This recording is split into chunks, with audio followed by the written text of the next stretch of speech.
me, my political panel, Zerlina Maxwell, former director of progressive media for the Hillary Clinton 2016 campaign, and Hugh Hewitt, a conservative radio talk show host. Hugh, let me go to you first. You and I disagree on a lot, but always respect each other. I was excited to have you on again, because I need you to help me out. I need to hear from you. What is Obamagate?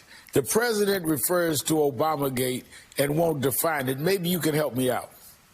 Sure. I think it's the intentional interference with the peaceful transition of power, Al, which is the glory of the republic.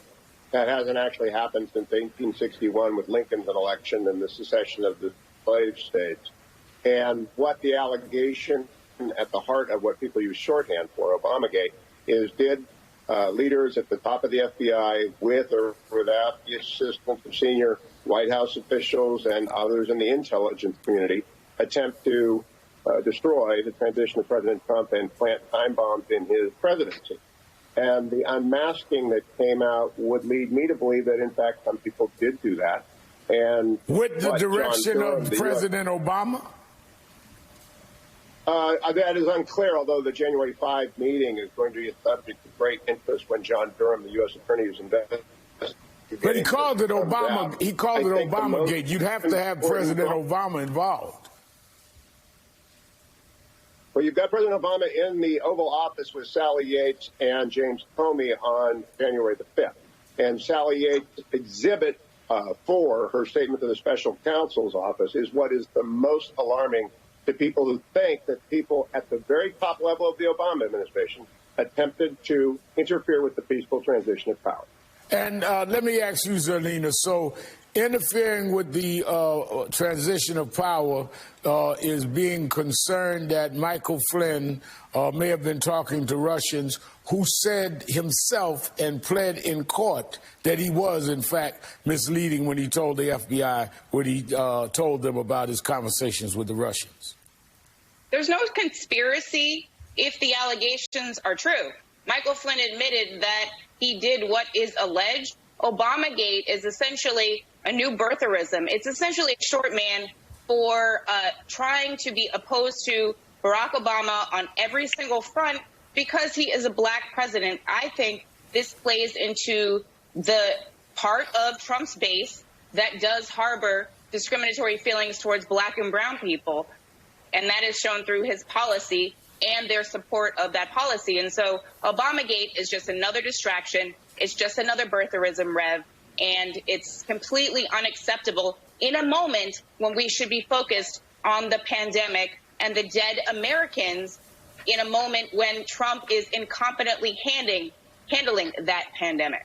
Now, Mr. Trump started his 2016 campaign as one of the faces of birtherism. So are you feeling, Zerlina, as many of us do, that maybe Obamagate is his new birtherism, hoping that he can use the same kind of using President Obama and the inference of race to try and get his campaign to in many ways incite this kind of us against them, and forget that we're in the middle of a pandemic that he himself blundered the beginning of in the middle of January to the end and should have managed a lot differently? That's absolutely right, Rev. I think essentially what I hear when I hear Trump or anyone else articulate that there is something called Obamagate, I hear them saying, he's black. You should pay attention to the fact that you didn't like the fact that we had a black president. I mean, the idea that Trump's base is upset about some circuitous path to the unmasking of Michael Flynn, I mean, unless they have been fed those talking points by conservative media and Fox News, the average citizen is not concerned with the unmasking of Michael Flynn, who did what they have alleged. So the unmasking was completely appropriate. It happens thousands of times during an administration. There is no conspiracy there. What is a problem in this particular moment is we are 2 months into quarantine. The administration has done basically nothing to ensure that we have the number of tests we need, that we have the number of precautions in place so that people can start to reopen parts of the economy. But again, my Signal Boost co-host puts it this way. We aren't talking about reopening the economy, Rev. People are protesting for the right to be served by workers. Yeah. And those people are the priority. We need to make sure they are safe before anybody thinks about going to get a haircut. Now, you talking about the reopening the economy and talking about people safe, do you believe, as the president said, that we can have a vaccine by the end of the year? No, we can't have a vaccine by the end of the year, Rev. I'm sorry, Rev. That's okay, Zerlina. I hope we get one out. No, I didn't ask you what you hope. I hope that I walk out of here and somebody will hand me a big, a lot of resources that will last generations. I'm asking you, do you believe, given what scientists are saying, that it is feasible, possible, within the realm of reality, that we can have a vaccine to deal with coronavirus by the end of the year, which the president said could happen? It is most certainly possible. I do not believe it is likely. I do believe it is certain that we ought to try for it, as certain as you and Zerlina ought to be upset about interference with the peaceful transition of power, because if Joe Biden wins next year, I certainly hope no Republican acts towards him as James Comey and the associated others in Obamagate acted towards President Trump.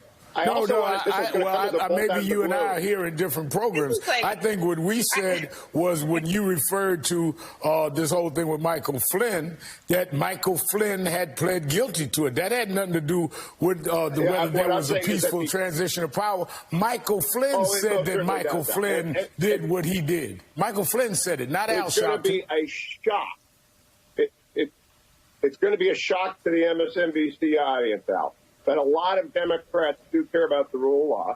A lot of Republicans care about the rule of law. I am one of them. And part of the rule of law is, if you plead guilty, then we must assume that you are guilty. You said you were guilty.